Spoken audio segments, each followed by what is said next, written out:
கலையாத கல்வியும் குறையாத வயதும் ஓர் கபடு வாராத நட்பும் கன்றாத வளமையும் குன்றாத இளமையும்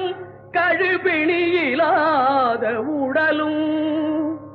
தலியாத மனமும் அன்பு அகலாத மனைவியும் தவறாத சந்தானமும் தாழாத கீர்த்தியும் மாறாத வார்த்தையும் தடைகள் வாராத கொடையும்